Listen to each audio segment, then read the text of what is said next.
A gente hoje começa um novo módulo. No módulo passado a gente estava mais interessado em como a CPU era gerenciada. E nesse módulo a gente vai começar a estudar como é que a memória é gerenciada pelo sistema operacional, tá? Então, a gente vai sair daquele modelo onde eu desenhava o SO aqui, um programa 1 aqui, um processo 1 aqui, um processo 2 aqui, e vai tentar entender melhor como é que essas áreas de memória são alocadas, o que é que tem dentro dessas áreas de memória.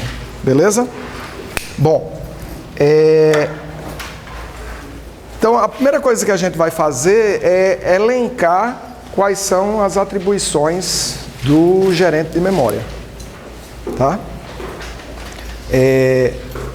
Bom, obviamente que a primeira atribuição mais lógica é que o gerente de memória tem a função de alocar e desalocar memória para os processos. Então, toda vez que um novo processo é criado, o gerente de memória tem que definir que pedaço da memória vai estar alocada para esse novo processo que foi criado. Quando um processo morre, aquela área de memória é retornada para o pool de memória disponível para que outros processos possam usar. Tá? Então, essa é bastante óbvio que essa é uma das atribuições do gerente de memória. Existem outras atribuições, entretanto, que são menos óbvias. Tá? Para discutir isso, a gente precisa entender o que é que está armazenado dentro dessa coisa aqui que a gente está chamando da imagem do processo. Tá? E para isso, eu vou escrever um pequeno programa aqui em C que compila, tá? Para a gente tentar entender como é que o binário que é gerado pelo compilador ajuda o sistema operacional a criar essa imagem aqui na memória. Beleza? Bom, então o programa é o seguinte. Eu tenho umas bibliotecas aqui que eu tenho que incluir para esse negócio compilar.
Pronto, esse é o programa. O que é que esse programa faz? Nada de muito útil, né? Ele define 3 variáveis, atribui valores para essas 3 variáveis e imprime essas 3 variáveis. Tá? Bom, qual é o código? Se eu compilar isso aqui e jogar num arquivo, se eu fizer cc, vou chamar esse cara de memory.c, o que é que vai acontecer quando eu executar esse comando?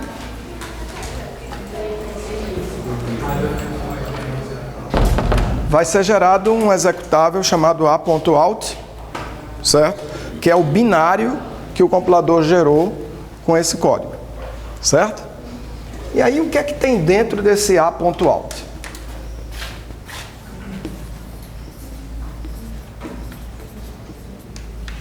O que é que tem dentro desse a.out? Que é o executável.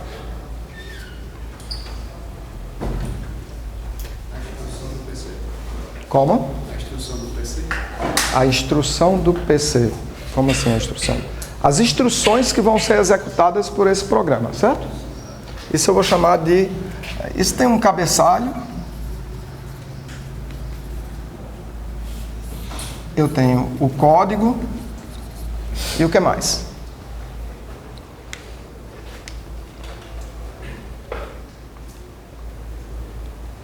Quem fez compiladores aqui? Faz tempo, mas eu fiz. Só eu? Beleza. Então... É pré-requisito? Ah, não. Mas compiladores é por cabo. Certo, mas não é pré-requisito não. Tu pagasse, né? Tá pagando. Na aula de manhã tinha uma pessoa que já tinha pago. A Aramis já pagou. Bom, então vocês sabem pouco do que é que o compilador vai gerar. Mas ele vai gerar o código, tem um cabeçalho. Esse cabeçalho, por exemplo, diz quanta área de memória global precisa ser alocada quando esse programa for executar, e ele guarda coisas como, por exemplo, esse valor inicial da variável i. Né? Porque quando eu for executar, essa variável i precisa ser iniciada com esse valor 10. Tá? E onde é que estão as variáveis? Por exemplo, J vai ser armazenada onde? Ou melhor, antes de perguntar isso, o que é que vocês acham que é o código desse programa? O que é que vocês acham que seria o código binário, um assembler desse programa? Qual é a primeira coisa que ele faz, esse programa aqui? Qual é a primeira coisa que ele faz? Ou seja, o assembler que o compilador C gerou, é o binário que o compilador C gerou.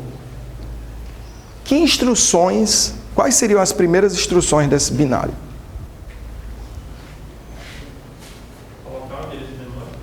Alocar o endereço de memória. Aqui? Não, para cada variável. Para cada variável, né? Onde é que i vai ficar? Em que lugar da memória? Oi? Como é? E é uma variável global. I o quê? É uma variável global. I é uma variável global. Isso.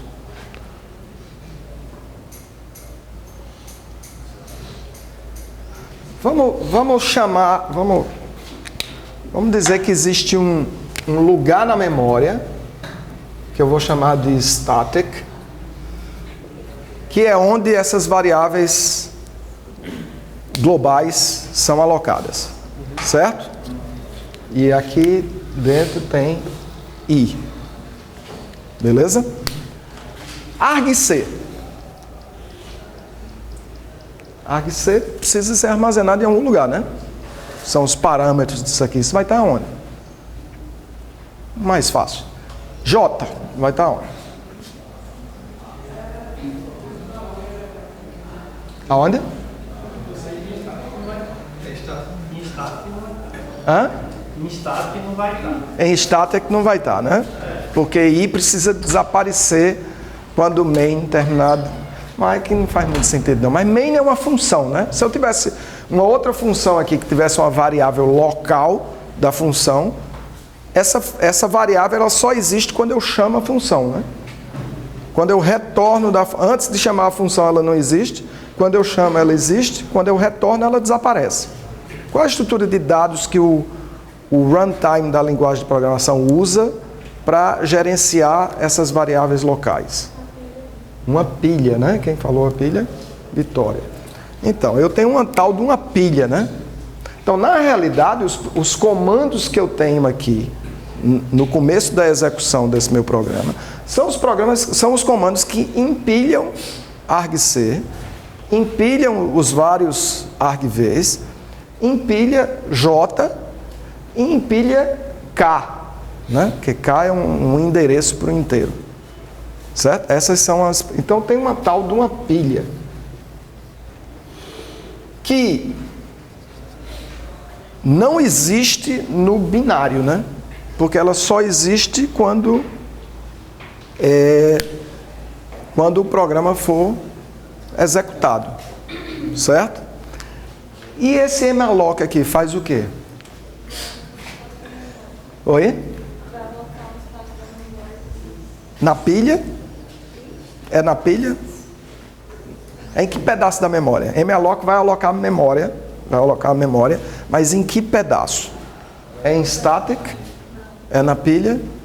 Não, é no outro negócio, né? Como é que chama esse outro negócio? A heap, né? Ou heap. Então, eu tenho um outro pedaço aqui que é o heap. Então, isso aqui são para as variáveis globais que são definidas em tempo de compilação. Isso aqui são para as variáveis locais e os argumentos das funções que são chamadas, que é preenchido em tempo de execução. Isso aqui são para as variáveis que são alocadas dinamicamente, também em tempo de execução. Então, por exemplo, J vai estar onde? Então, J vai estar aqui na pilha, né? Quer dizer, quando eu for executar esse negócio, J, argc vai estar aqui, argv, os vários argvs aqui, né? Os argumentos que eu passei para o meu programa vão estar aqui, J vai estar aqui, né? K vai estar onde? Oi? Na heap? K vai estar onde? Na heap. Mais ou menos. Quem é alocado dinamicamente é a posição da memória para a qual K aponta, né? Então K está aqui. Quem está na heap é essa posição da memória que está guardada em K. Certo? Eu vou botar aqui asterisco K para representar isso. Vocês estão entendendo como é que o compilador gera código, né? Só que o compilador precisa gerar código para memória que não existe ainda, né? O static, ele até pode predizer onde é que isso está, mas a pilha e a heap só vão aparecer em tempo de execução. Então, o que o compilador tem que fazer é criar a noção de um espaço de endereçamento lógico. É como se ele fizesse ele abstrai como é que a memória seria para ele, certo? E aí gera o binário baseado nessa abstração. Então aí como é que vai ser esse binário? Quer dizer, o binário vai ser isso aqui, mas isso aqui é um encapsulamento desse espaço de endereçamento lógico. O que é esse espaço de endereçamento lógico? É como seria a memória que o compilador enxerga. Então ele assume, por exemplo, que isso aqui começa no endereço 0, que eu tenho aqui o código,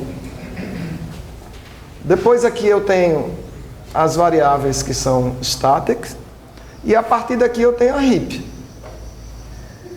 que cresce à medida que vai sendo alocado. E além disso eu tenho uma outra área aqui, que é a pilha, que também cresce à medida que vai sendo alocado. E tem um buraco aqui que o compilador deixa, e um buraco aqui na pilha, que é justamente para permitir que a pilha e que a heap possam crescer.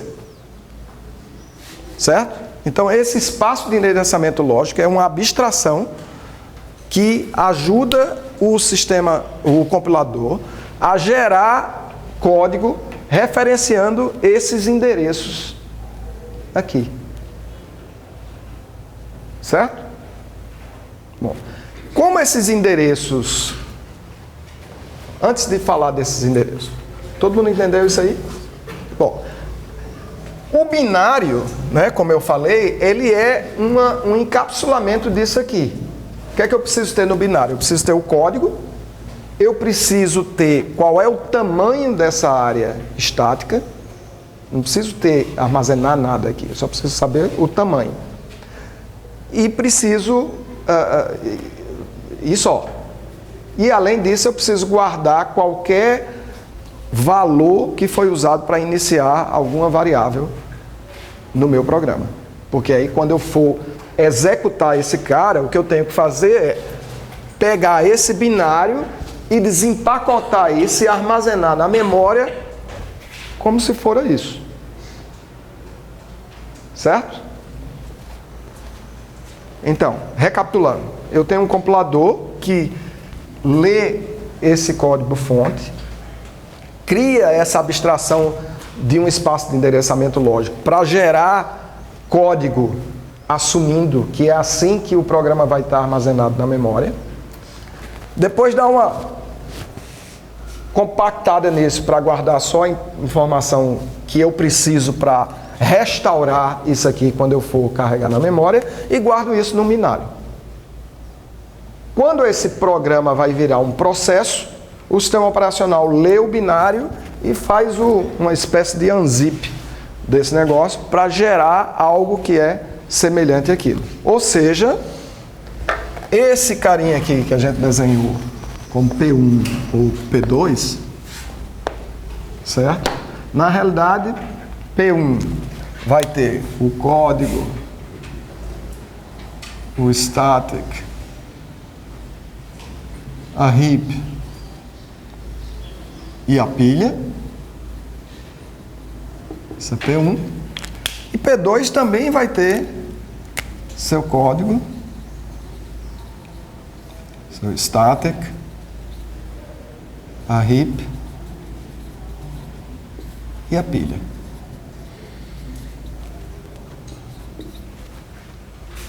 Beleza? Que vieram dos seus respectivos binários. Ok? Bom, agora vamos entender o que é esse código. Se eu pegar uma palavra aqui desse código, uma palavra é um conjunto de bytes aqui desse código. O que é que essa palavra pode representar? Que coisas estão representadas nesse código?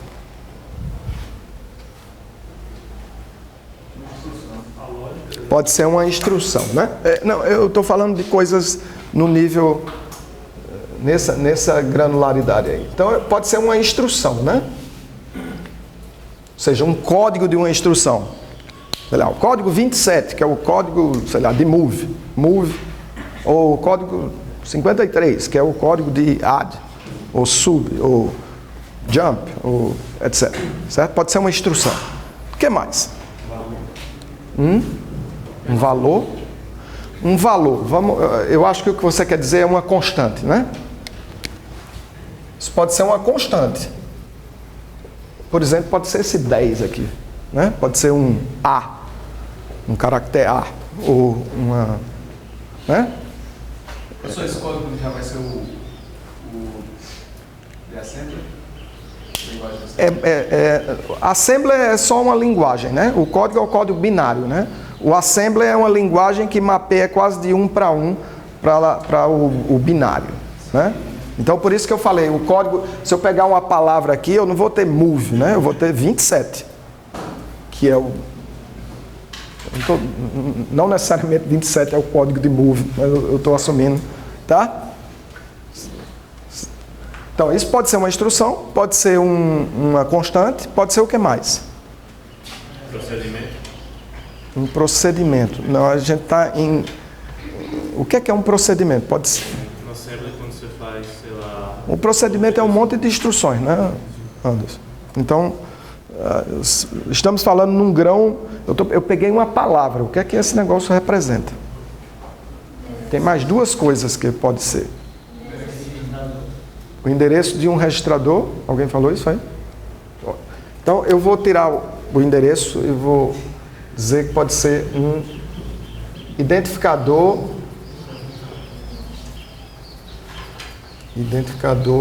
de um registrador. Certo? Ou seja, pode ser um registrador de propósito geral ou um registrador específico, por exemplo, o stack pointer, tá? E o que mais? Falta só mais uma coisa. Oi? O que é que pode ser? A última coisa que está faltando?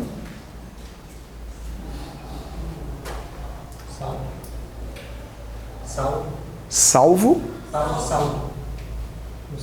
Um salto é uma instrução, né? Um jump, né? O que é que está faltando? Como é que eu acesso a memória?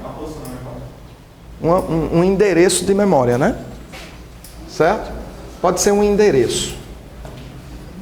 Por exemplo, aqui, né, nessa comando aqui de alto nível, i igual a %d, e essa variável i aqui, o que eu tenho que fazer são instruções que vão transformar isso aqui numa string i igual a 10, mas para eu descobrir o valor 10, eu tenho que ler a memória na posição apontada pelo endereço de i. Certo? Então eu devo ter alguma instrução aqui no meu código que lê a memória naquele endereço. Então eu tenho endereço. Todo mundo entendeu essas 4 coisas aqui? Qual a terceira, professor? Qual a terceira? Identificador de um registrador. Registrador. Todo mundo entendeu isso aí? Tá. Então isso... Tudo isso vai estar no código. Ou seja, os pedaços do código, se eu quebrar esse código em pedaços básicos do que forma esse código, eu vou ter coisas que vão representar ou uma instrução, ou uma constante, ou um identificador de registrador, ou um endereço da memória. Beleza? Bom, aí esse endereço da memória é que é a coisa importante. Esse endereço da memória, como é que o compilador calcula esse endereço? Vamos supor o seguinte, que aqui, né, eu tenho uma instrução que acessa a variável i que estava na parte static, né? Aqui vai ter que ter o endereço disso aqui. Vamos supor que isso aqui está a 200 bytes lá do código. Certo? Então, qual vai ser o endereço que vai ter aqui? 0. 0 é esse endereço aqui, né? Qual é o endereço de i? 200, né? Beleza? Esse é o endereço. Como é que o compilador calculou isso? Ele deu uma passada no código para calcular o tamanho do código. Depois ele alocou o static logo depois do código, aí ele sabe qual é o endereço de cada... Ele sabe quanto de memória cada tipo de dado diferente vai ocupar, e aí ele sabe contar e gerar esses endereços. Beleza? Todo mundo entendeu isso aí? Bom, aí temos um problema, né? Estão enxergando qual é o problema? Quando eu pegar esse negócio, quando eu pegar o binário, que tem isso aqui empacotado, desempacotar esse cara aqui e carregar aqui na memória no endereço K, o que é que vai acontecer? Esse carinha aqui que tem uma referência para o endereço 200 vai estar apontando para um negócio que não é exatamente para onde ele deveria apontar, né? Qual deveria ser o endereço que ele deveria apontar? 200 mais K, né? Ou K mais 200. Todo mundo está entendendo isso aí? Certo? Ou seja, na memória física, o endereço deveria ser esse. Tá? Então, a gente tem dois conceitos importantes aqui. Esses endereços aqui, a gente vai chamar de endereço lógico, porque fazem parte do espaço de endereçamento lógico, certo? Então, o endereço lógico é um endereço que é gerado pelo compilador a partir dessa abstração de um espaço de endereço lógico que o compilador precisa construir para gerar código independente de saber onde é que aquele programa vai ser carregado na memória.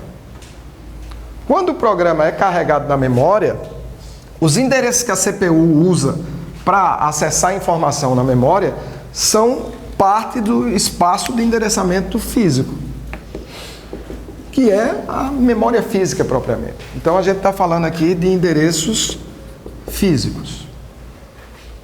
Então, a segunda função do gerente de memória é mapear endereços lógicos em endereços físicos. Todo mundo entendeu isso aí? Certo? A parte desses 200 mais, cara, eu não entendi muito bem, não. Aqui é como se o endereço lógico fosse um offset a partir do lugar onde você foi carregado. Então, esse 200 que está aqui, está dizendo que eu quero acessar uma área de memória que está a 200 bytes do início do programa. Sim. Certo? Quando o programa está, se eu assumo que ele está armazenado no endereço 0, 200 bytes do endereço 0 é 200. Sim. Mas aqui ele foi armazenado no endereço K. Então, o endereço que está a 200 bytes do endereço K é K mais 200. No Ricardo. caso, esse endereço que vai ser dado de 200 bytes a partir do início do código, quem vai dar esse número é o compilador, né? Isso, exatamente. Então ele vai levar já em conta a estrutura Do espaço de endereçamento lógico. endereçamento, né? Porque O espaço de endereçamento lógico é uma abstração que o compilador precisa construir para poder gerar código com endereços. E por que o sistema operacional não passa essa informação para ele? Já que ele é o gerente de quase do computador todo, por que ele não passa a informação qual memória ele tem que usar? Vamos tentar entender em que tempos essas coisas acontecem, né? Quando é que eu compilo, quando é que o sistema operacional decide que esse programa vai ser carregado no endereço de memória, no endereço físico K? Quando alguém faz um fork, né? Na realidade, quando alguém faz um fork que cria esse processo, é que eu decido que esse cara vai estar aqui, né? Quando é que o compilador gerou o código?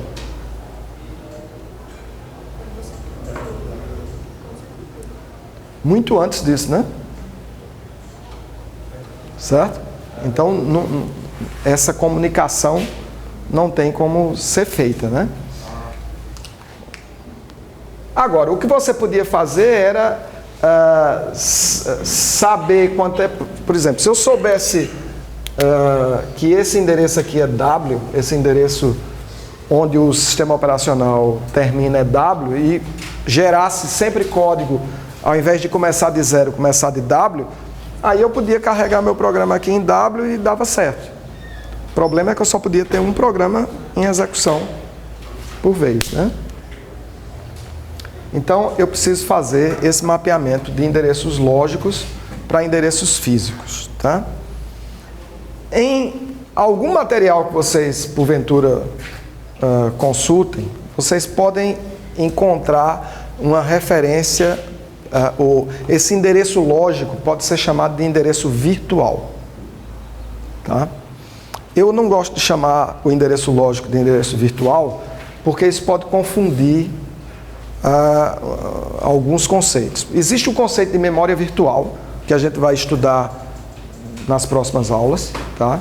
Que é quando você consegue executar programas que são maiores do que sua memória física. Aí você precisa implementar algum mecanismo que implemente essa abstração de memória virtual, de tal forma que você cresce sua memória física com a memória que não existe, que é virtual. Tá? Endereços lógicos independem disso. Endereços lógicos são os endereços que são gerados pelo compilador, que podem existir mesmo que você não tenha uma memória virtual. Obviamente que, como isso aqui é uma abstração criada pelo compilador, ela é uma coisa virtual. Então, também faz sentido chamar isso de um endereço virtual, certo?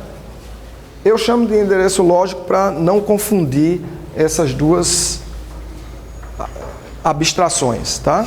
A abstração desse espaço de endereçamento lógico virtual, que é usado pelo compilador para gerar código, e a abstração de uma memória virtual que é maior do que a sua memória física, que é uma outra coisa, certo? Só um disclaimer aí sobre a terminologia, beleza? Então, espaço de endereçamento lógico não tem a ver com memória virtual. Obviamente que para implementar a memória virtual eu preciso de um espaço de endereçamento lógico, mas não é preciso ter memória virtual para ter espaço de endereçamento lógico. Professor, Oi. Como o compilador que gera esse endereço lógico, na hora de mapear para um endereço físico, se já estiver ocupado, e aí como é que faz? O compilador gera o endereço lógico. O endereço físico vai ser decidido quando o sistema operacional trouxer o programa ou criar um processo para executar aquele programa, certo? Aí eu vou definir endereços físicos nos quais o processo vai ser armazenado. Aí cabe ao sistema operacional implementar algum mecanismo que, em tempo de execução, ou talvez antes, mapeie esses endereços lógicos em endereços físicos.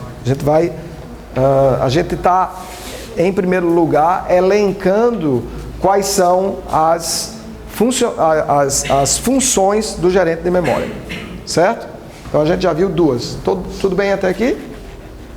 Bom, agora vamos supor o seguinte, que eu introduza um bug nesse meu programa, certo? E o bug é... Não, tomei uma cerveja vencida e eu fiz K mais igual a 1000. Eu somei 1000 a esse endereço que estava armazenado em K. E depois armazenei 20 no endereço de memória que K aponta. O que é que vai acontecer? Oi? Você pode tomar um segfold, você vai andar com o ponteiro com o carro. Isso. Vai parar em algum lugar da memória. Isso. Inclusive eu posso parar num lugar da memória que não me pertence, né? Isso. E aí não é muito bom que eu grave nesse lugar da memória que não me pertence, né? Porque eu vou esculhambar com esse negócio, essa área da memória. Se tiver, por exemplo, um outro processo lá, eu posso, por exemplo, subscrever o código desse. Então não é muito bom que isso aconteça. Bom, para que isso não aconteça, alguém tem que tomar conta disso, né? Então, o gerente de memória também tem que tomar conta da proteção da memória. Certo? E fazer com que um processo que tenta acessar uma memória que não lhe pertence receba um segfault como ou seja interrompido, né? Não continue a sua execução para não causar danos aos outros. Ok? Então essas são as 3 funções do gerente de memória. E o que a gente vai fazer nessa e nas próximas aulas é discutir como é que isso pode ser implementado em diversos modelos de gerência de memória. E aí a gente vai fazer naquele estilo Tannenbaum, né? passo a passo, né? Para isso a gente vai precisar voltar algumas décadas, tá? Começar a estudar os sistemas que não existem mais, para ir consolidando como é que esses avanços na gerência de memória ocorreram. Beleza? Esse pedaço é o pedaço mais importante desse módulo. Entender isso aqui é a coisa mais importante para esse módulo de gerência de memória, tá? Então agora é a hora de levantar a mão e dizer, não entendi não. Eu estou vendo uma mão aqui. Uma coisa que eu fiquei em dúvida ali na parte da pilha e da RIP. Os dois certo. são alocados em tempo de execução, né? Isso. Mas qual a diferença entre o que fica armazenado na pilha e na RIP? Um eu fico os valores e os outros os endereços? Não. A pilha é usada para definir diferentes escopos de execução. Então, quando você chama uma função, a função tem um escopo local, e aí eu guardo as variáveis locais e os parâmetros e o endereço de retorno daquela função na pilha, não necessariamente nessa ordem. Tá? Na realidade, na ordem inversa. O retorno é a última coisa, que aí quando eu faço o pop do endereço de retorno, eu caio de volta onde eu estava. Certo? Então, a pilha ela é usada porque ela é adequada para definir esses escopos. Quando eu chamo uma função, e aí eu chamo outra função, e aí eu chamo outra função, eu vou empilhando as variáveis locais, e quando eu vou retornando, eu vou desempilhando isso. Como aquelas variáveis só precisam viver, só devem viver durante a execução da função, essa é uma estrutura de dados bastante apropriada para gerenciar esse tipo de memória. Na RIP vão as coisas que eu aloco dinamicamente no meu programa. Por exemplo, quando você tem um programa, toda vez que você faz um malloc ou um calloc em C, você está pedindo ao sistema operacional para alocar mais memória para você guardar informação lá, tá? Que não necessariamente você antecipou na hora que você escreveu o programa. Então, é memória que você precisa alocar à medida que seu programa executa e que não está relacionada com a chamada de função. Então, por exemplo, nesse código aqui, esse K foi algo que eu criei depois da chamada de main, aqui nesse malloc. Então, quando o main foi chamado, né, pela inicialização do meu programa, o que é que tem na pilha de main? Tem os argumentos J e um espaço para guardar um endereço. Certo? A área de memória para a qual esse endereço aponta, ela só é criada aqui, depois que eu chamei a função, quando eu já estou executando a função. Isso vai na RIP. Certo? E essa memória aqui é a memória estática, que é para guardar variáveis globais. Ok? Beleza? Eu vou apagar tudo isso aqui, menos aquelas coisas lá, tá?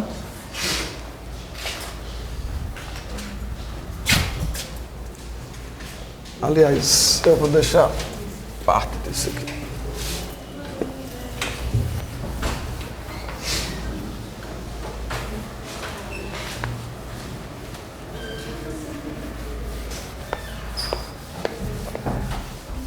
Bom, o nosso primeiro estudo de caso aqui é representado por um sistema, acho que ainda existe, tá? Mas que foi bastante popular nos anos 80, tá? Que é um negócio chamado MS-DOS. Alguém já ouviu falar nisso? MS é Microsoft mesmo. Microsoft Disk Operating System. Esse foi o sistema operacional que popularizou o uso de computadores pessoais. Então a IBM IBM PC, né, o Personal Computer da IBM, era uma máquina que a arquitetura desse computador foi definida pela IBM, usava chips da Intel, e o sistema operacional era esse da Microsoft, que aí depois deu origem, depois veio o Windows, etc. Tá? Esse sistema, ele era feito para ser armazenado num disquete, e eu usar o disquete para dar boot no sistema a partir do disquete. Então, eu pegava, carregava o sistema operacional do disquete, e ele era um programa um sistema computacional monoprogramado. O que é que significa um sistema monoprogramado? Ele só roda um programa por vez. Na época que as pessoas faziam uma coisa por vez, certo? Hoje não funciona assim mais não, certo? Então, era um programa executado por vez. Então, vamos pensar como é que seria a gerência de memória de um sistema que tem um sistema operacional aqui carregado,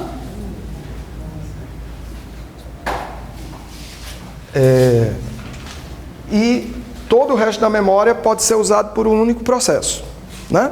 Qual seria a estrutura de dados adequada para controlar a alocação da memória? Uma fila, eu vi uma fila em algum lugar? Uma fila. Será que não tem algo mais simples não do que uma fila? Uma pilha. Eu estou falando mais simples. Um array. Vamos mais simples. Vamos fazer uma pesquisa binária. Qual é a coisa mais simples possível? Hã? Que tal um bit? Certo? Né? Eu só preciso de um bit para saber se a memória está ocupada ou está livre, né? Como bits não vêm... Eu não consigo comprar um bit, né? Vai um byte, tá? Então eu vou usar um byte. A minha estrutura de dados é um byte que diz se... que eu uso só um bit, né? Desperdiço os outros 7, que me diz se a área de memória está alocada ou não. Beleza?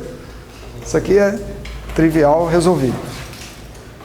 Mapeamento de endereços lógicos e endereços físicos. Como é que eu posso fazer? Oi? Não precisa, né? Não precisa mais ou menos. Eu estou entendendo o que você quer dizer. O que você quer dizer está certo, mas para não precisar, o que é que o compilador tem que fazer? Oi? Tem que ser feito em cima do sistema.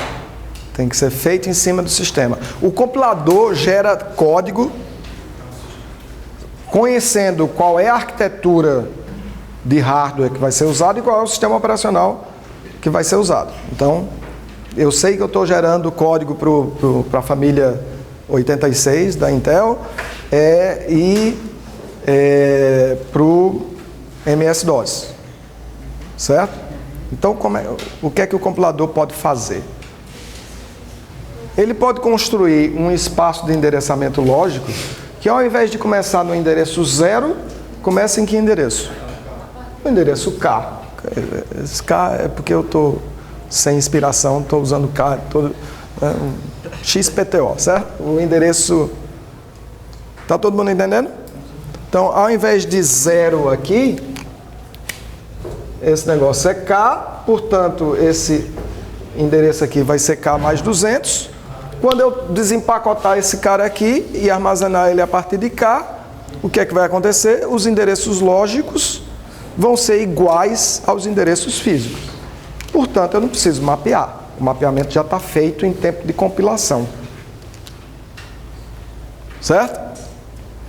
Então, mapeamento de endereços lógicos, trivial, resolvido. Né?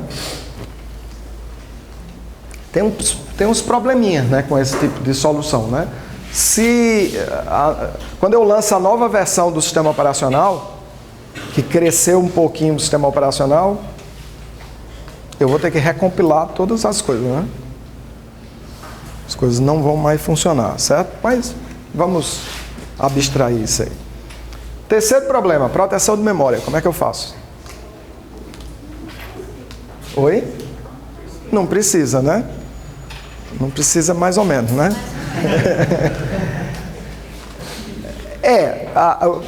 O MS-DOS fez exatamente como o Vitória. Não precisa. Lasco se usa. Então, não tem proteção de memória, certo? Mas aí o que é que pode acontecer de ruim? Oi? Uma região que não existe, isso é ruim, mas o pior ainda do que isso. Acessar o próprio programa é ruim, ou o próprio sistema operacional, né? Se aquele K mais 1000 que eu introduzi lá, o bug fosse K menos 1000, ou menos alguma coisa, eu ia pisar no sistema operacional, né? Dependendo de onde eu pisasse no sistema operacional, vamos supor que eu pisasse exatamente no lugar que dá boot no sistema operacional. Isso é bacana. Dou boot no sistema executando o meu programa. Na realidade, isso era fácil de fazer no MS-DOS. Bastava você... Em C, você pode usar um apontador para chamar uma função, né? Não sei se vocês já programaram C dessa forma. Eu posso fazer... Do mesmo jeito que eu fiz ali asterisco K para ter acesso ao valor da variável K, eu posso dizer que aquilo é um endereço para uma função. E eu posso fazer asterisco não sei o que com os parâmetros. Se o valor daquela variável for 0 e eu chamar a função, eu vou dar boot no MS-DOS. Bom, isso foi só para a gente esquentar as turbinas aqui, tá? Ou seja, o MS-DOS é a coisa... É o sistema operacional mais primitivo possível, certo? Aí vamos supor que ali na Indus Cariris, os caras quisessem... Vocês conhecem a Indus Cariris e a história da Indus Cariris? Não? Os melhores produtos falsificados do mundo não são feitos no Paraguai, são feitos na Indus Cariris, certo? Vamos supor que na Indus Cariris tivesse uma software house e o cara quisesse fazer um MS-DOS origem, certo? E esse negócio pudesse rodar 2 programas. Afinal de contas, é feito na Indus Cariris e não no Silicon Valley. Esse negócio precisa ser melhor, né? Então ele roda 2 programas. O que é que eu teria que fazer? Qual seria a estrutura de dados usada para gerenciar a alocação de memória?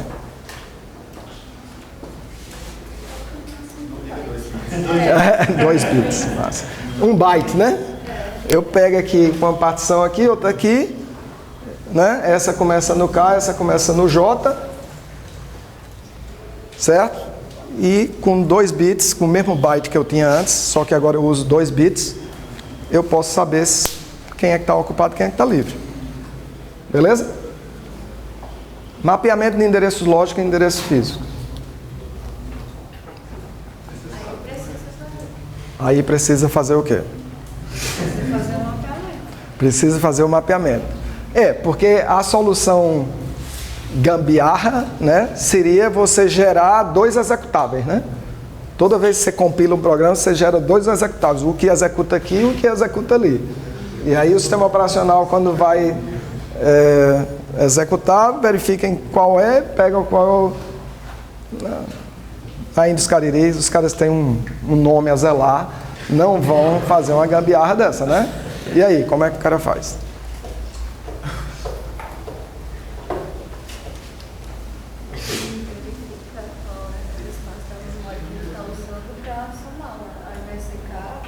Certo. Eu preciso somar alguma coisa ao endereço lógico, né? Quando é que isso é feito? Quando está sendo executado. Mas quando está sendo executado, eu estou executando as instruções. Oi? Quando ele carrega na memória, né? Então, quando eu carregar na memória, eu preciso mapear. Aí, para isso, eu preciso saber o quê? Qual posição está livre? Hã? Qual posição está livre? Qual posição da memória? Qual posição está livre, para saber se eu vou somar K ou J, mas eu preciso saber onde é que eu vou somar, né? Porque são todas as palavras do código que precisam ser somadas a K ou J? Não, né? Se lembra que aqui que tem código, constantes, registradores e endereços. São só os endereços, né? Então eu preciso saber, né? Tem que ter aqueles negócios de marca com limão, né? Para saber onde é que tem. Aqui é o endereço, aqui é o endereço, ou com luz ultravioleta, para saber. Como é que eu faço isso? Oi? Uma flag. Uma flag é aonde?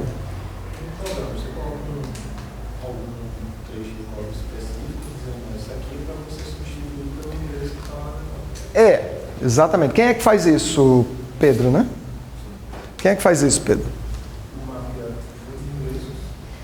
Quem é que gera essas flags? O compilador. Então, na hora que eu vou compilar, aí para fazer mais fácil, se lembra como é que era o binário, né? O binário tinha um cabeçalho, o código, a parte estática e os valores, né? Os valores foram iniciados, né? Então, nesse cabeçalho aqui, eu podia adicionar tipo uma lista de endereços que precisam ser relocados, certo? Então, quando o sistema operacional vai desempacotar esse negócio para gerar o espaço de endereçamento lógico a ser armazenado na memória, ele lê esse cabeçalho e muda, soma naqueles valores que foram ditos lá, o valor do endereço inicial aqui, K ou J. Beleza?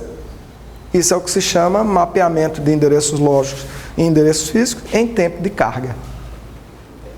Certo? Na hora que eu vou carregar, eu faço o mapeamento. Ok? Como é que eu resolvo o problema da proteção?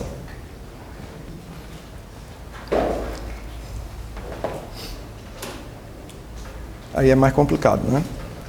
Porque em tempo de carga, em tempo de compilação nem pensar, mas nem em tempo de carga eu consigo saber quais vão ser os valores dos endereços que aquele programa usa, porque eu posso operar sobre os endereços, né? Eu posso somar, mesmo que eu não faça isso no meu programa de alto nível, quando isso é transformado em assembler, digamos, na linguagem de máquina, eu posso precisar operar sobre aqueles endereços, né? E ali eu posso ter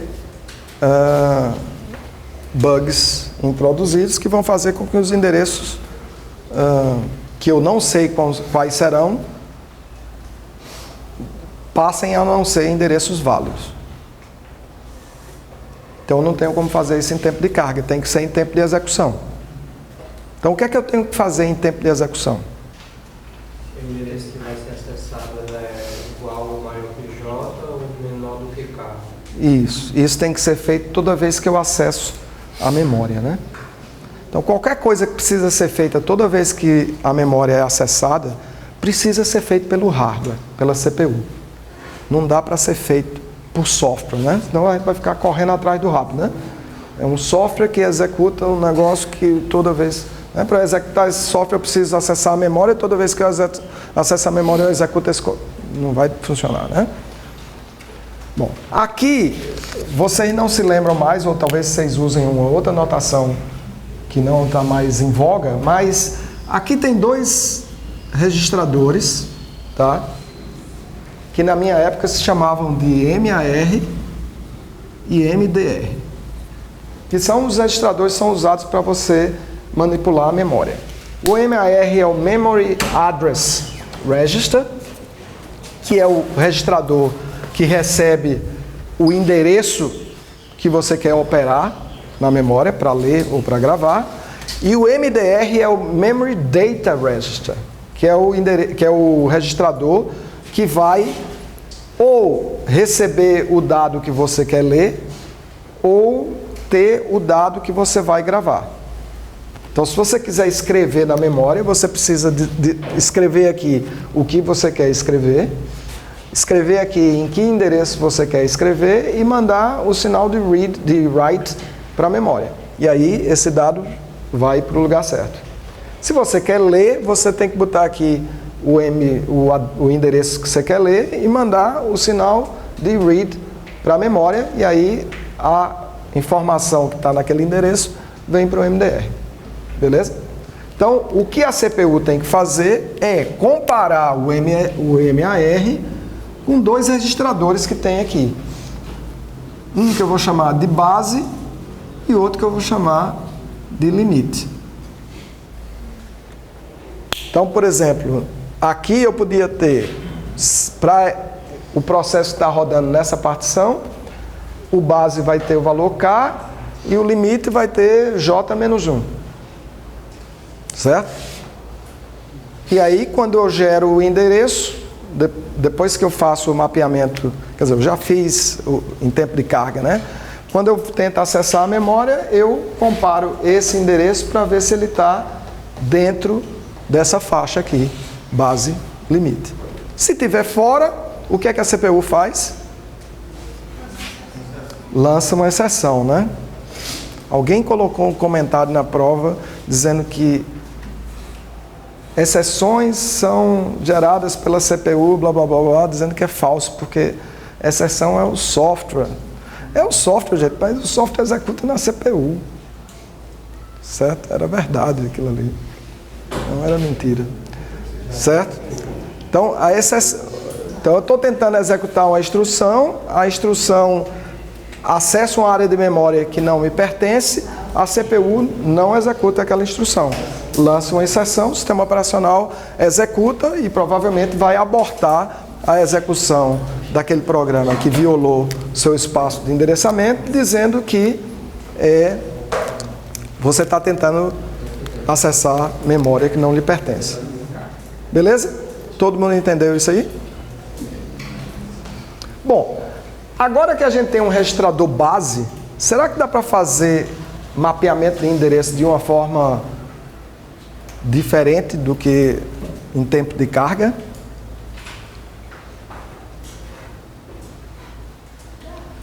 Dá. Como é, Vitória?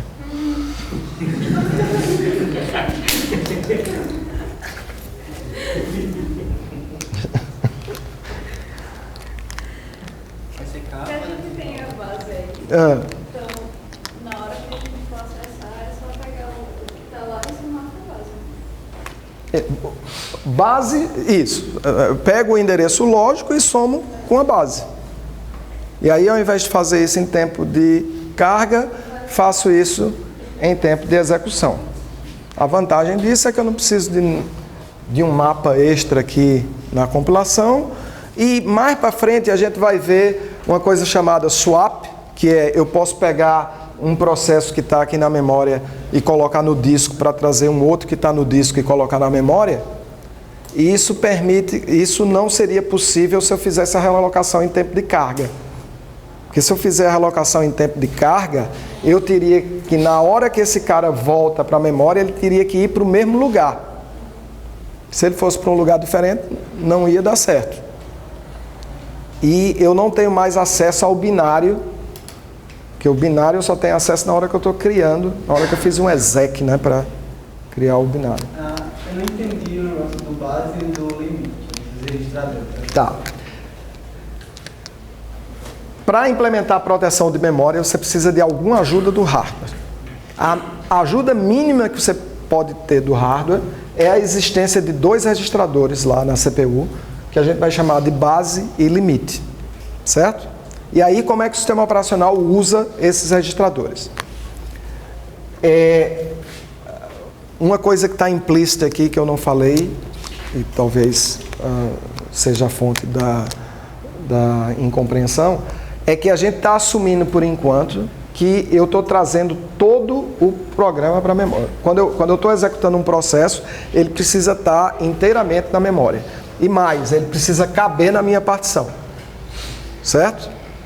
Então, quando eu trago um programa, um processo para executar nessa partição, o sistema operacional vai e inicia o registrador base com o endereço inicial da partição e o registrador limite com o endereço final da partição. Então, qualquer endereço que eu gere que seja menor do que K ou maior do que J, maior ou igual a J, não é um endereço válido. E aí eu tenho como comparar o endereço que eu estou usando com esse base e esse limite para verificar se o endereço é válido ou não. No caso, ele está guardando na primeira partição. Se tiver na primeira partição. Aí vamos supor que eu agora estou executando o programa que está na segunda partição. Esse que está na segunda partição vai ter um JL. Certo? E aí... muda lá a base e o limite para... A base e o limite para esse outro cara. Vocês se lembram que quando eu troco um processo pelo outro, eu restauro, né, os valores do... Certo? Então eu decido, na hora que eu estou decidindo qual é a partição que aquele cara vai rodar, eu decido qual é o valor de base e limite. Ok? Vitória. Essas partições são todas do mesmo tamanho ou... Boa pergunta. Esse é o próximo, a próxima questão, né? Antes disso, né? Antes de... A pergunta de Vitória é, as partições são do mesmo tamanho? Vamos falar um pouco sobre essas partições. Mas antes disso, vamos tentar generalizar essa... Note que essa solução que a gente fez, a menos da estrutura de dados que é usada para alocar e desalocar memória, ela serve para um número qualquer de partições, né? A solução de mapeamento de endereço e de proteção de memória serve se eu tiver 2, 4, 8, 20 partições, certo? Na realidade, minha estrutura de dados serve até 8 partições, né? Eu tenho 8 bits. Então, até 8 partições eu ainda consigo com um byte só. Com mais de 8 partições, talvez a gente queira usar algo... Na realidade, se as partições forem de tamanho fixo, eu posso usar um mapa de bits, que é o que a gente está fazendo. Mas, antes de tentar entender como é que eu organizo as partições, vamos pensar um pouco por que eu preciso de tantos processos rodando. Por que eu preciso de ter tantos processos na memória? Qual a vantagem de ter muitos processos na memória? Porque você não vai precisar deixar muito tempo passando tudo para... Calma, veja. Acho que é porque... O que a sua resposta é, ao invés de tê-los em disco, né? A minha pergunta é, assumindo que os processos sempre estão na memória, não tem nada em disco, por que eu preciso aumentar o número de processos na memória? Por que isso é bom? Por causa do tempo? Por causa do tempo. Como assim? Porque se você criar um processo, você precisar usar ele, não vai precisar calcular tudo, processar. Eu estou perguntando por um outro viés. Deixa eu colocar mais informação, certo? Vamos supor que eu queira aumentar a utilização da CPU do meu sistema, certo? Porque a minha CPU é cara, eu quero que ela trabalhe o tempo todo, certo? Quando é que minha CPU não vai estar trabalhando? Quando não tiver nenhum processo, bom, mas aí eu não tenho muito o que fazer, ou quando os processos estiverem todos bloqueados. Certo? Beleza? Então, seja a utilização da minha CPU. N, o número de processos que eu tenho na memória. Portanto, que podem estar prontos para rodar ou bloqueados. E P, vamos assumir que P é a probabilidade de um processo qualquer estar bloqueado. Certo? E que essa probabilidade é independente. a probabilidade do processo A estar bloqueado é independente da probabilidade do processo B estar bloqueado. Então, qual é a fórmula da utilização?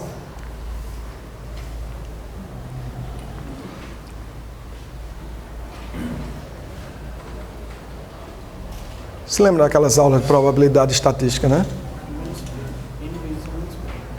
Hã? U 1 menos P elevado a N. Por que é 1 menos P elevado a N? Anderson, que fez as aulas de probabilidade estatística e aprendeu.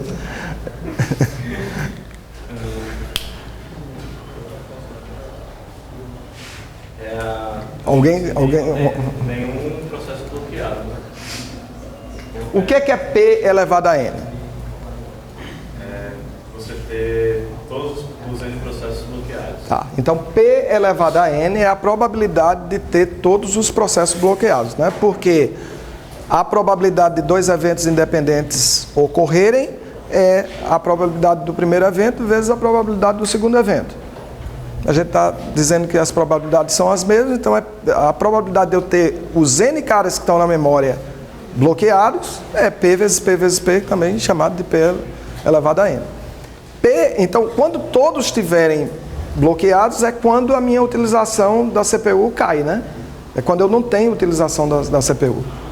Então, é o que eu preciso tirar do máximo de utilização, que é 1. Certo? Por isso que é 1 menos P elevado a N. Beleza? Bom, note que isso é uma aproximação da utilização, né? Porque as probabilidades dos processos bloquearem não são tipicamente iguais e muito menos independentes, tá? Mas isso é uma boa aproximação. Aí vamos supor que eu preciso aumentar a utilização. Eu quero aumentar a utilização. Então, para essa equação, para U aumentar, o que é que eu tenho que fazer? Aumentar o N ou diminuir o P? Aumentar o N ou diminuir o P. Certo? Assumindo que P é uma probabilidade e é uma coisa entre 0 e 1. Certo? Então, ou eu diminuo o P ou eu aumento o N. P é uma propriedade da aplicação, né? Do processo. Então, o sistema operacional não tem como influir sobre P. A única coisa que o sistema operacional pode influir é sobre N, tentando aumentar o número de processos. Então, é por isso que eu quero aumentar o grau de multiprogramação da minha CPU. Beleza? Bom, dito isso, né? Significa que eu preciso aumentar o número de partições e aí a gente chega à pergunta de Vitória, né? Como é que eu organizo essas partições? Elas precisam ser de tamanho fixo ou podem ser de tamanho variável? Se o tamanho é fixo, elas são todas do mesmo tamanho ou não? Como é que eu decido isso?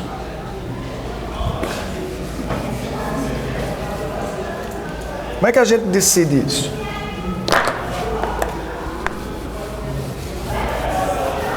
Então, eu tenho aqui a minha...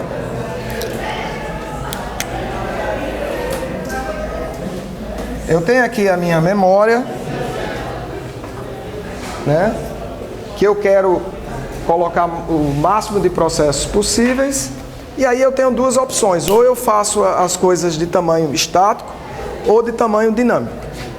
De tamanho estático é mais simples, né?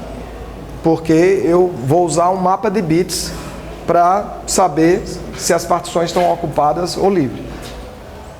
Aí vamos supor que eu use partições de tamanho, partições fixas, né? E aí, vou usar de tamanhos variados ou de tamanhos do mesmo tamanho? Aí vai depender da distribuição dos tamanhos dos processos que eu executo no meu... Se os meus processos são todos do mesmo tamanho, ou uma distribuição normal,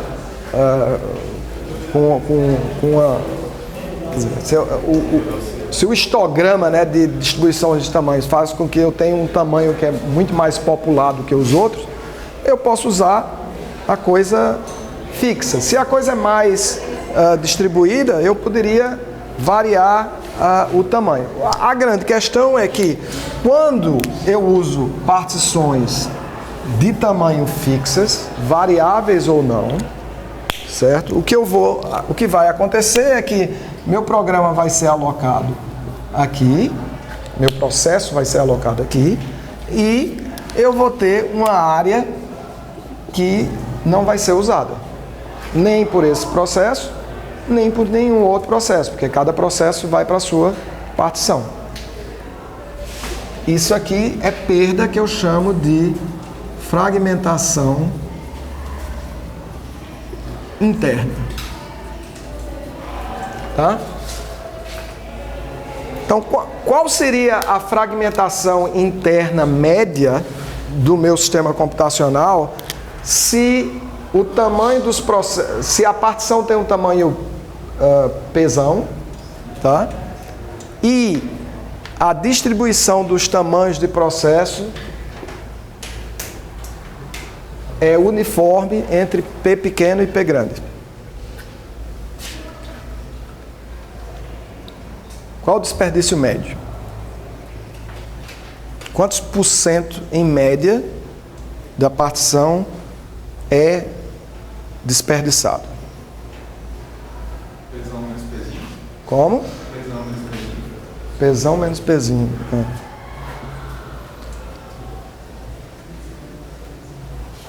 Qual o tamanho médio dos processos? P? P é o máximo, né? Hã? A média é entre Pzão e Pzinho. Que é Pzão mais Pzinho sobre 2, né? Não é isso? Isso é o tamanho médio. Então, em média, qual vai ser o desperdício por partição? A partição tem P, o tamanho médio é esse aqui, o que sobra é P menos esse negócio aqui, certo? E se é percentual, dividido por P, né?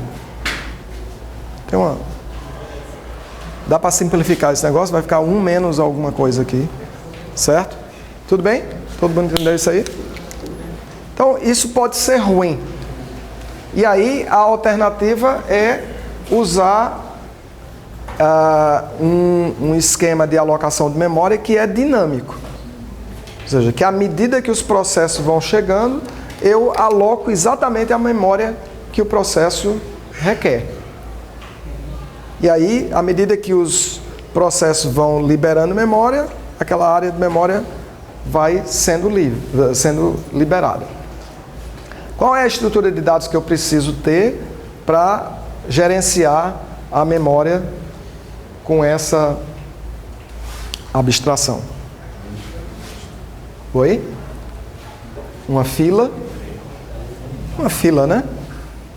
Por exemplo, eu podia ter uma fila ordenada por endereços, do endereço 0 até o endereço N da memória, e essa fila era uma coisa assim, essa fila me diz, por exemplo, a área de memória que começa no endereço 0 e tem o tamanho T1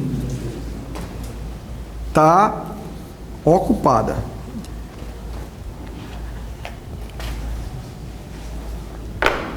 Zero, T1 está ocupada. Aí a próxima área de memória é a área de memória que começa no endereço T1, que tem de tamanho T2, está livre.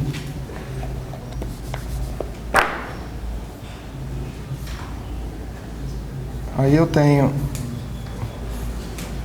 a área de memória que começa em T1 mais T2, que tem tamanho T3, está ocupada.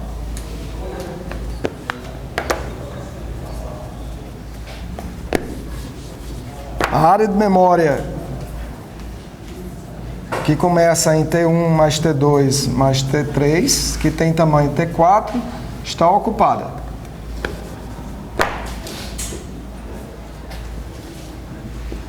E assim por diante. Certo? Aí, quando chega uma requisição de memória por um espaço de tamanho X, como é que eu faço para alocar a memória? Pegar a memória livre que Percorro esse negócio aqui até achar um bloco que está livre, cujo tamanho é maior ou igual a x. Se o tamanho for exatamente x, basta trocar livre por ocupado. Se o tamanho for maior do que x, eu vou ter que quebrar isso em dois pedaços, né? Um pedaço que vai estar alocado de tamanho x e um outro pedaço do tamanho menos x que vai ficar livre. Tudo bem? Bom, então dá para ver que aqui eu posso também ter fragmentação, só que essa fragmentação é chamada de fragmentação externa, porque é uma fragmentação que está fora da partição. Então, dependendo do tamanho da sobra, né, eu posso ter pedacinhos de memória que são muito pequenos, não podem ser usados, certo? E aí existem diferentes algoritmos de você manipular essa lista, certo? Ou essa lista, tá?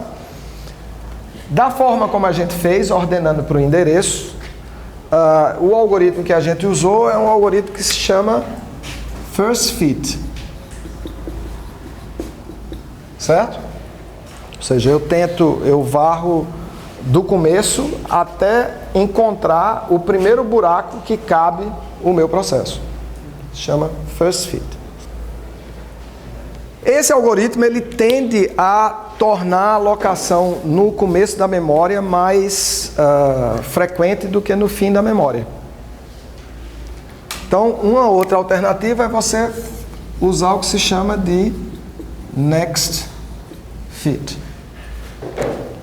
Next Fit usa uma lista circular e guarda a posição do último elemento que eu visitei.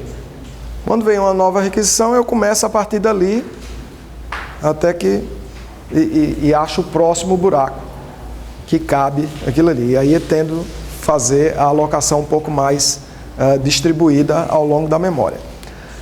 Bom, mas como a gente tem o objetivo de diminuir a fragmentação da memória, talvez ao invés de usar a ordem, essa lista ordenada por endereços, talvez seja melhor ordenar a lista por tamanho. E aí eu posso ter coisas como Best Fit ou Worst Fit. Best Fit tenta pegar a partição cujo tamanho é mais próximo do tamanho que eu quero alocar, idealmente do tamanho que eu quero alocar, porque aí o fragmento que eu gero é 0. E o Worst Fit faz o contrário. Pega a maior partição que tem e aloca para o que você está querendo. É mais rápido, né, de fazer essa alocação, porque você tenta o primeiro cara que é o maior que tem. Se não couber ali, não cabe. Certo? Se couber, é aquele cara que vai... Aí depois você tem só que pegar o fragmento que sobrou e colocar ele no lugar adequado. Certo? A ideia do Worst Fit é que o Best Fit talvez gere fragmentos tão pequenos que são difíceis de alocar. E o Worst Fit tende a gerar fragmentos que são maiores e, portanto, podem não ser fragmentos, podem serem alocados. Vitória. Os fragmentos, quando eu libero, por exemplo, se esse cara aqui terminasse, né, ele liberaria a memória e esses fragmentos seriam...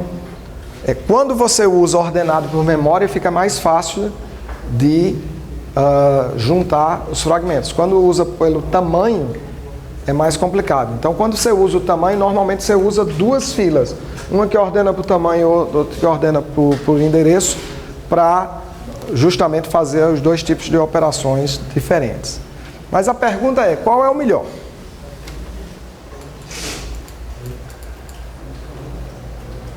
Qual é o melhor? Ou melhor, eu vou lhe colocar numa situação hipotética, certo? Você é lá o o CTO lá da tecnologia inovadora Índios Cariris, certo? E você está decidindo com seu time lá qual é o algoritmo que você deve usar no seu sistema operacional. Como é que você faz isso? Como é que você faz essa decisão? Oi? Depende do objetivo. Então, a primeira coisa importante, Pedro tocou, é você primeiro precisa levantar quais são os seus objetivos. Qual é a métrica que você quer otimizar, maximizar ou minimizar. No caso aqui, qual é o objetivo desse algoritmo? É reduzir o desperdício de memória, certo?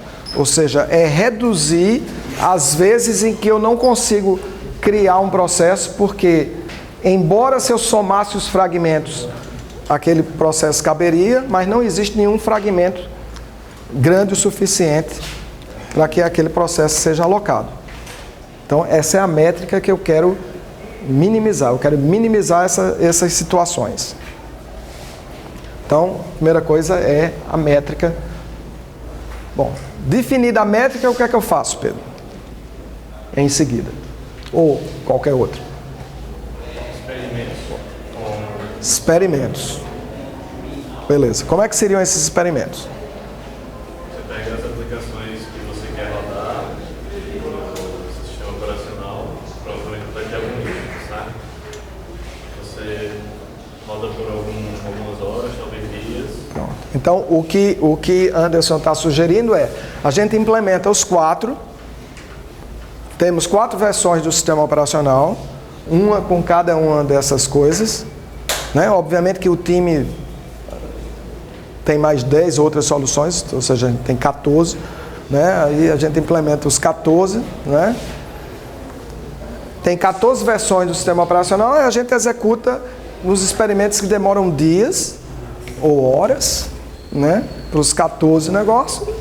Tem a métrica que Pedro sugeriu. No fim, a gente compara quem é que dá a métrica melhor, na maioria dos casos. Beleza?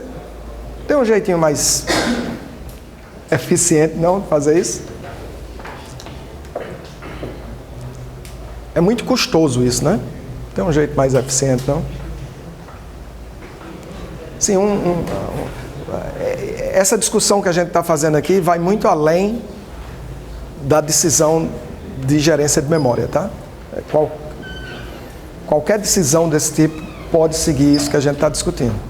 Qual seria uma outra alternativa mais barata do que fazer experimentos de medição com um sistema real, com a implementação do sistema? Oi? Matemática. Isso. Né? Eu posso ter um modelo matemático que me dá pelo menos uma aproximação, né, de que, antes de tudo, eu podia usar a complexidade de algoritmos para entender quais são os algoritmos que têm a mesma complexidade. Obviamente não atendem à métrica de qualidade da minha, mas eu posso ter uma outra métrica que é desempenho. Não adianta ter um negócio que me dá a melhor qualidade possível, mas leva 3 horas para decidir onde é que eu vou colocar um... Então, uma coisa inicial que eu posso fazer para, das 14 soluções, eliminar metade, é ver qual é a complexidade algorítmica, né, computacional daquela solução, sem escrever nenhuma linha de código, certo? Depois eu posso tentar modelos matemáticos que vão me dar mais informação sobre, talvez, tendências, quando eu tenho uma determinada distribuição de tamanhos, de processos. Então, modelos matemáticos me ajudam a fazer isso e são baratos de serem construídos, né?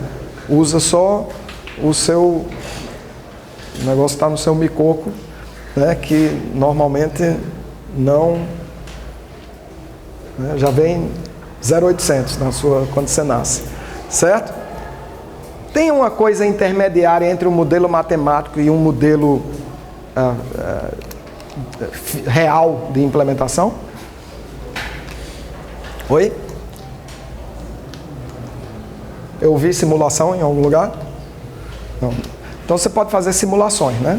O que é uma simulação? É um modelo que representa o que você quer implementar, mas não é necessariamente o que você vai implementar, é mais simples, mais simplificado. E aí você pode rodar simulações, né? Vinícius tem trabalhado num grupo que está fazendo as duas coisas, medições e simulações, tá? E aí você consegue ter algum entendimento do problema que você quer resolver sem precisar realizar as implementações. Beleza? Bom, a gente vai terminar aqui a aula de hoje. Segunda-feira a gente continua, ainda vou fazer a chamada, tá? Deixa eu